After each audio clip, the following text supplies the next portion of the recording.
J'espère qu'on va voir un tigre avant ce soir. Pour le premier safari de leur vie, ce couple de New Delhi n'a qu'un rêve, croiser la route d'un tigre. Souhaitez-moi d'y arriver. On est tellement excités. Et au bout de quelques minutes à peine, leur souhait est exaucé. Oh, un tigre, un tigre! Ils viennent de tomber, nez à nez avec le félin. C'est fou. Quel sentiment incroyable. J'avais déjà vu des images comme ça à la télé ou sur Internet. Mais de voir ça en vrai, c'est une expérience inattendue. En Inde, lors de safari, les touristes ont désormais presque la certitude de croiser des tigres. L'espèce était pourtant sur le point de disparaître de la surface de la planète au début du siècle, à cause du braconnage, de l'urbanisation galopante et de la diminution du nombre de leurs proies. Mais aujourd'hui en Inde, le félin fait son grand retour. Le pays en compte près de 4000 à l'état sauvage. C'est 2 fois plus qu'il y a 10 ans.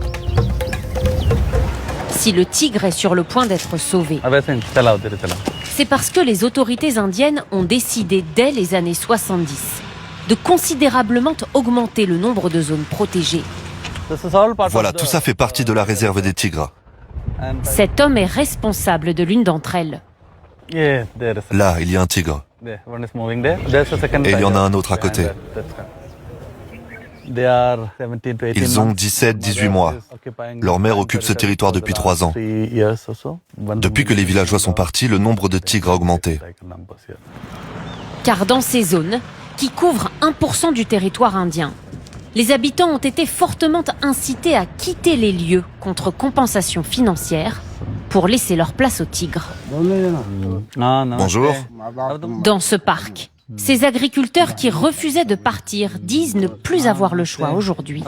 Tout le monde a quitté les lieux ici, donc nous aussi, il faut bien que nous partions. Il n'y a plus personne. En Inde, des milliers d'habitants ont dû céder leur place aux tigres. Mais les tigres, eux, s'approchent de plus en plus des habitations, dans les cours des maisons, à proximité des champs.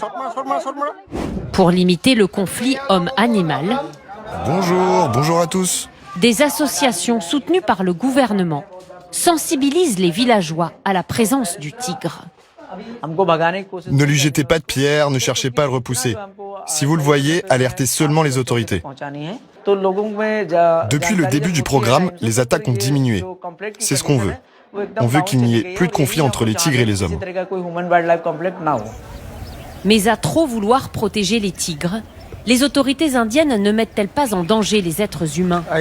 L'an dernier, 114 personnes sont mortes tuées par le félin. Le frère de cet homme a, lui, perdu la vie il y a 1 mois. Voici Lohar Singh. Il a été mangé par un tigre. Il était parti prier au temple. Je suis un homme triste. Nous sommes tristes. Il avait un fils de 5 ans. L'attaque a eu lieu à quelques kilomètres à peine de leur maison, à la frontière avec la réserve. Vous voyez l'arbre là? C'est là qu'on a retrouvé son corps, à moitié décapité. Les tigres font ce qu'ils veulent. J'ai l'impression que leur vie a plus de valeur que la nôtre, car les humains meurent, mais les tigres, eux, n'ont jamais rien. Si le tigre est autant protégé par les autorités, c'est aussi parce que l'animal est l'un des emblèmes du pays.